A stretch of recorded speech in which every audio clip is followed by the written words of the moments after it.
السلام علیکم ملګرو، مو سره په داستان کې تاسو دا ګورو دا اسامه دی. د اسامه دا دوه بچي دي. دا هغه بچي دي چې د ټول عمر خپلور نه چې د لوبو سامان نه دی غوښتی چې مو ته د لوبو سامان راوړه، نه چې د پلور تیلي چې مو ته کپړې وکړه، نه چې د پلور تیلي چې مو ته بوټان وکړه.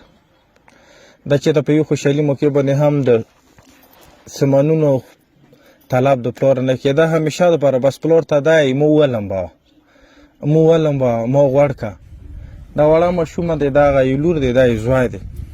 دا ټول ورځې بس دا یې دو د بدن دی. دا یې تاسو د خرخ ګورو،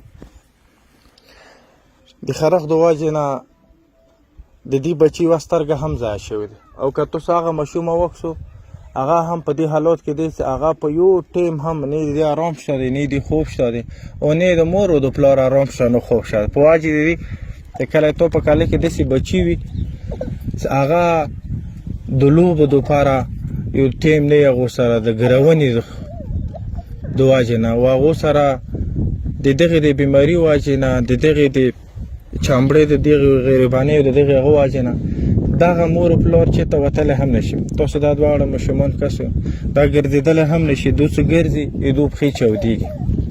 د دې د ګرونې وجې نه د د یوه سترګه هم ضایع شوې دی. ماشومه تاسو خپله کسو باور ولرئ، زه یې برداشت کولی نه شوم. زه خپله بچي لرم او زه خپله د خپل بچي وه یا فریاد یا ګروال یا د هغه تکلیف بلکل د ما د برداشت نه وتلي نه. او بیا چې زه دا رقم بچي موږ شوم، د یو پلار دپاره څومره د مشکلې خبرې هغه ټولو ملګرو ته چې هغه یې مه وځوري.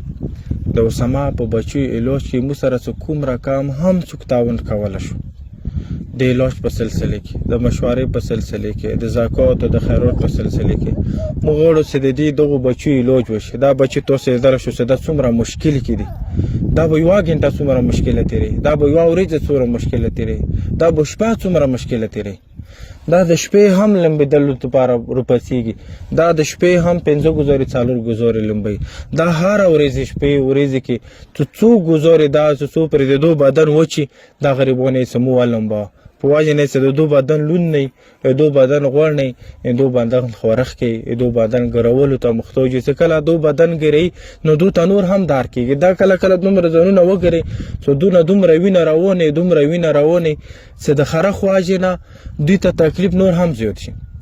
هغه خلک چې هغه یې ما وځوري، که چېرې د دې علاج دلته ممکن وي موږ خلکو ته یې دلته رسوي دې علاج وکړو، که دې علاج چېرته بهر ملک کې هم ممکن وي.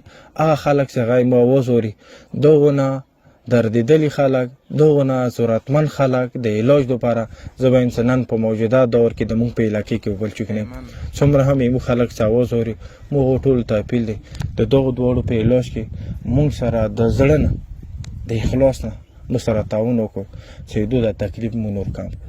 ډېره مننه.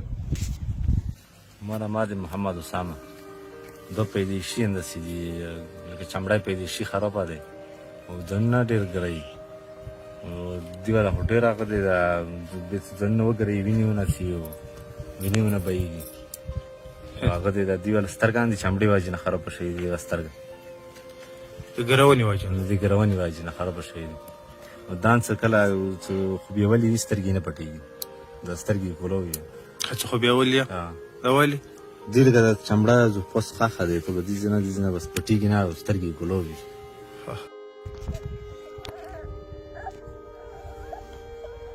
ډاکټرانو ته سپار شي بس ملمونه درکوي، دغه نه بېرته یې روسي یاره دا عمر ته هغه سره ښه کېږي.